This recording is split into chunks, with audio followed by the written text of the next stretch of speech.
From his cameo being the Flash's ultimate saving grace, to DC possibly being disappointed by the veteran's performance, this is the real reason why DC canceled Michael Keaton.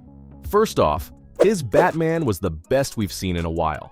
If you're in the mood to witness pop culture eat itself, The Flash might be right up your alley. It begins as a lively and wild superhero adventure, only to change into a tongue-in-cheek tribute for the entire DC universe. Because at times, this movie felt like a DC character reunion, with more cameos than a game of Where's Waldo.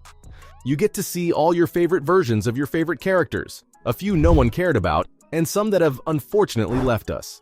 Now, the parade of digital waxworks at the end is as clunky as a drunk giraffe on roller skates. But honestly, who would have thought that the Flash's ultimate savior would be none other than nostalgia? I know, it's very ironic, but Keaton is back to save Gotham once again. His return as Batman is not just crucial to the movie, but also to the marketing team's sanity. In a hell-bent effort to win over the actor's heart, director Andy Muschietti and his crew dove deep into the archives and brought out props from Michael's glory days, like the iconic Batmobile. But is it really enough to bribe a veteran? Well, not if you're Keaton. This guy is as sly and resilient as a Hollywood veteran can be, never one to rely on his past glories.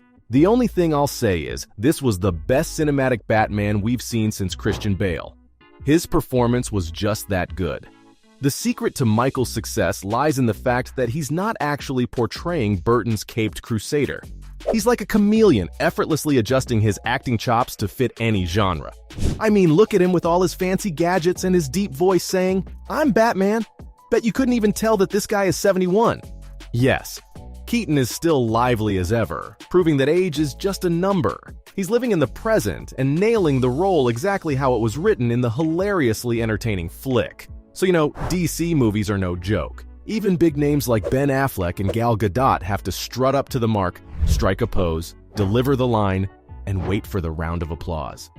Now get this, Keaton was perfect. When he put on the suit and radiated Batman energy, he's really bringing out the character's inner MacGyver with some slick and savvy maneuvers, almost like a master of the art of being at the top, always one step ahead.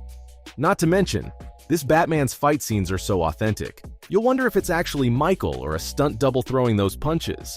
Michael's like a seasoned warrior and incredibly restrained when using force. So DC would want to keep him around, right? I mean, the studio did have all their coins bet on his cameo after all. True story. The Flash wouldn't have even existed without this guy. Wow, can you imagine a Flash movie more concerned about casting someone who's not even the Flash? But hey, that's how showbiz works. It looks like Barry Allen got a taste of the multiverse and found out that even Batman can't escape a recasting. As Keaton's Caped Crusader made a comeback after 3 decades, and not just in the story, but in the marketing game too. Talk about being a timeless selling point. And since then, everyone's been wondering, what if Michael Keaton had turned down the role? Well, fortunately for us, the Flash team spilled the tea. When asked if there was a backup plan, the director replied with a big fat no. Andy revealed that they were totally pumped up with blind confidence while making the movie and getting excited about ideas like this. According to him, it just pushed them forward. The director added that everyone was super stoked, thinking that having Keaton as Batman would be really sick in the movie. Barbara also revealed that they had lunch with the actor and proposed the movie, saying they couldn't make it without him, and Michael just hopped on the train. Now, judging from what they said, he was also really excited about the movie, so it kind of worked out. But if the guy had refused to come back, they'd pretty much have to start from scratch. So it's clear that the studio had high hopes for this guy. But if they were so blindly going for Keaton, why didn't the DCU rehire him after the Flash movie? Well, to put it simply, age. James Gunn is on the hunt for younger characters as he looks to rebuild the fallen cinematic universe. And just to give you an idea, he's looking for a Batman actor who is just a tad bit older than his Superman, because he wants to keep the age difference between the two superheroes as minimal as possible. But considering the fact that he already has his son, Damian, Batman would be in his early to mid-30s. The Brave and the Bold is taking its sweet time to hit the theaters in 2026. So, it's only a matter of time before we see the new Bats on the big screen. But it also means that fans should say goodbye to their favorite fan casts like Jensen Ackles from The Boys and the veteran Keaton. I guess it's time to start scouting for actors who are still in their 30s. Anyways, DCU is finally taking a page out of Marvel's book and is attempting to create a cinematic universe that's more connected than a Wi-Fi network. Gunn's lips may be looser than a superhero's cape, but even he has some secrets tucked away in his utility belt. So there's a lot still left up in the air. And considering the fact that James Gunn and Peter Safran are immovable objects in this situation, no matter how much we tweet and post, Keaton's departure remains a sad reality. But is age really the only reason for him to leave? So Batman finally decided to come out of his Batcave and join the party in Ezra Miller's The Flash.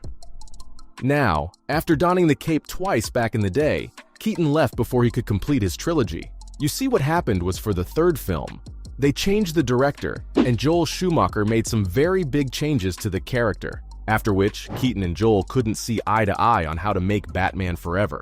Maybe they should have called it Batman for Never. Anyways, a little birdie whispered that Michael's confidence in Batman was taking a day off. Artistically, it was as dry as a desert. Not only that, he was more anxious than a cat in a room full of rocking chairs. I mean, his beloved character wouldn't receive the proper TLC in the upcoming sequel, so it kinda makes sense. Keaton was left in the dark about the script changes, like a mushroom in a damp cave. And he quickly realized that the new director's vision for Batman was as serious as a clown at a birthday party. Michael revealed that the director told him that the Cape Crusader doesn't have to be so dark and gloomy, and Keaton had to remind him that Batman didn't become a hero by frolicking in the sun. Well, it's not rocket science, but it's not exactly finger painting either.